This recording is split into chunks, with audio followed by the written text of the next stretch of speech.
नमस्कार दोस्तों, आज बात करेंगे एक बहुत ही इंपॉर्टेंट टॉपिक पर। और वो टॉपिक ये है कि हाल में ही ब्रिटेन के प्रधानमंत्री कीर स्टारमर ने अपने देश की जनता को युद्ध के लिए तैयार होने के लिए बोल दिया है। यानी उन्होंने कहा है कि अब हमें जंग के लिए तैयार होना चाहिए। तो जानकारी प्राप्त करते हैं इस वीडियो में कि आखिर उन्होंने ऐसा क्यों बोला, उनको किससे खतरा है, किससे वो युद्ध करने वाले हैं और इन सब बातों का, इस घटनाक्रम का भविष्य क्या होगा। तो देखिए, हाल में ही ब्रिटेन के जो प्रधानमंत्री हैं कीर स्टारमर, उन्होंने एक स्ट्रेटेजिक डिफेंस रिव्यू यानी एसडीआर पर बात करते हुए एक बयान जारी किया और उसमें उन्होंने कहा कि अब ब्रिटेन की जनता को एक संभावित युद्ध के लिए तैयार रहना चाहिए।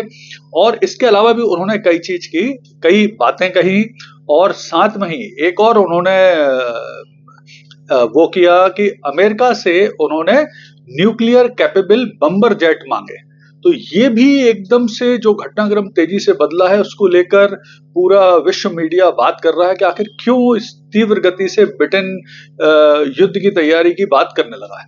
तो देखिए, जो ये कीर स्टारमर ने स्ट्रेटेजिक डिफेंस रिव्यू के तहत कुछ बयान दिए हैं, उसे हम समझते हैं। तो सबसे पहले तो उन्होंने कहा कि इंग्लैंड को रूस से युद्ध का वास्तविक खतरा है और जनता को युद्ध के लिए तैयार रहना चाहिए।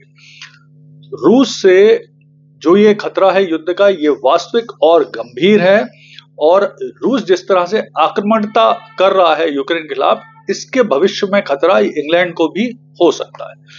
दूसरा, उन्होंने कहा कि रूस के साइबर अटैक से भी इंग्लैंड की कंपनियों को, विशेष तौर पर जो सरकारी वो है ऑर्गेनाइजेशन है, उन्हें बचना चाहिए क्योंकि रूस इस तरह के साइबर अटैक करने में बहुत सक्षम।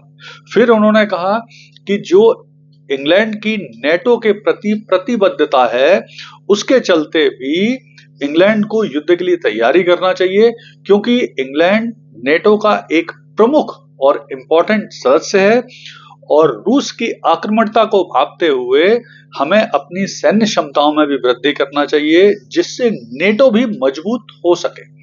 इसके अलावा उन्होंने बोला कि अमेरिका की भूमिका में बदलाव आ चुका है। विशेष तौर पे उन्होंने कहा कि ट्रंप के राष्ट्रपति बनने के बाद अमेरिका की नेटो में जो भूमिका थी पहले, उसमें बदलाव आ गया है।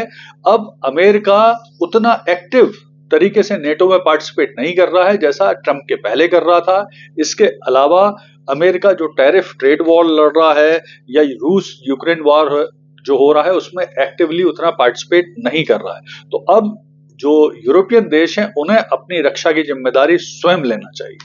तो अब ब्रिटेन इसके लिए क्या करेगा, इस पर भी बोलते हुए उन्होंने कहा कि ब्रिटेन सबसे पहले तो अपना रक्षा बजट को अपनी जीडीपी के 2.5% तक 2027 तक बढ़ाएगा और आने वाले और सालों में इसे अपनी जीडीपी के 3% तक पहुंचा देगा। इसके अलावा उन्होंने कहा कि इंग्लैंड नई पनडुब्बियां बनाएगा, नई तकनीक में निवेश करेगा, एआई संचालित जो युद्ध प्रणालियां हैं उन पर भी काम करेगा, मिसाइल बनाएगा लंबी दूरी की, ड्रोन डेवलप करेगा। तो ये सब उन्होंने कहा। साथ में उन्होंने ये भी बोला कि ब्रिटेन अपनी घरेलू रक्षा के लिए एक होम गार्ड बल भी विकसित करेगा। तो यहां हम एक चीज और भी समझ लें कि आखिर जो इंग्लैंड और रूस के बीच में जो सैन्य क्षमताएं हैं वो क्या है। तो देखिए, इंग्लैंड में कुल मिलाकर 1,36,000 एक्टिव और रिजर्व फोर्स है, जिसमें आर्मी 73,000, नेवी 31,000 और एयरफोर्स 30,000 है और इनके पास 4,000 गोरखा सैनिक भी हैं। और जो इंग्लैंड की जनसंख्या है वो है 7 करोड़। और अगर हम रूस की बात करें तो रूस में 11 लाख एक्टिव सैनिक हैं, 15 लाख उनकी रिजर्व सेना है। रूस की जनसंख्या 14 करोड़ है और साथ में रूस में एक जो सिद्धांत है कनक्रिप्शन यानी अनिवार्य सैन्य सेवा करने का, उसके चलते उनको जब भी जरूरत होती है तो वो रूस में अपने युवाओं को सेना में भर्ती होने के लिए कॉल कर लेते हैं। इंग्लैंड में इस तरह की कोई भी व्यवस्था नहीं है। तो हो सकता है भविष्य में, इंग्लैंड चूंकि इस समय बहुत छोटी सी सेना है, तो उन्हें ये कॉन्क्रिप्शन सिद्धांत को अपनाना पड़े, यानी अनिवार्य जो सैन्य सेवा है वो देश के युवाओं को करने के लिए उन्हें बुलाना पड़े। तो अब इन सब बातों का भविष्य क्या हो सकता है। तो देखिए, प्रॉब्लम यह है कि इंग्लैंड ने कोई भी जंग सेकेंड वर्ल्ड वॉर के बाद आज तक नहीं लड़ी है, यानी 70-75 साल में उन्होंने कोई जंग नहीं लड़ी। और सेकेंड वर्ल्ड वॉर भी उन्होंने भारतीय सैनिकों की दम पे लड़ा था।